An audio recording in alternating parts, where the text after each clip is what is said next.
I got started in the practice of law in kind of a roundabout way. My undergraduate major was in social work, and I spent my senior year in college working with families in what's called a community house in a very poor area of Cincinnati.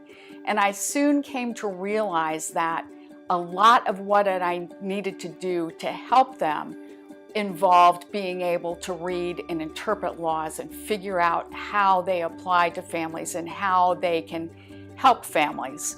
And so that is how I became interested in studying the law.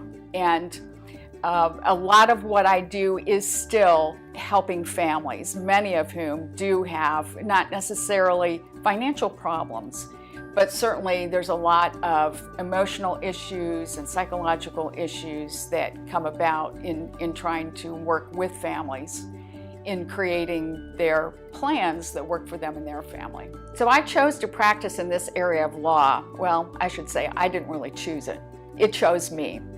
When I started my practice, I was in the corporate group, and I did a lot of corporate planning and tax planning, anything having to do with corporations, businesses, partnerships.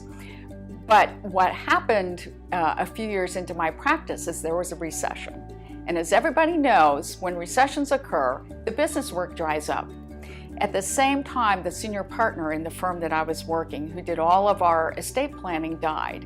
And since I had taken a class in law school in estate planning, I then became the firm expert in estate planning.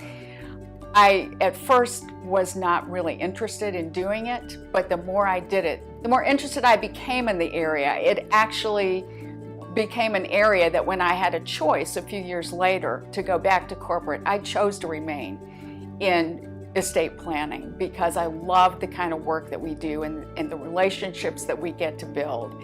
I think what sets us apart is that we view our job as not preparing documents. We view what we can offer to families as creating plans to transition wealth, family values, what's important to the family onto the next generation. We simply use documents to carry out the plan, but it's the planning that's the important part, not drafting documents.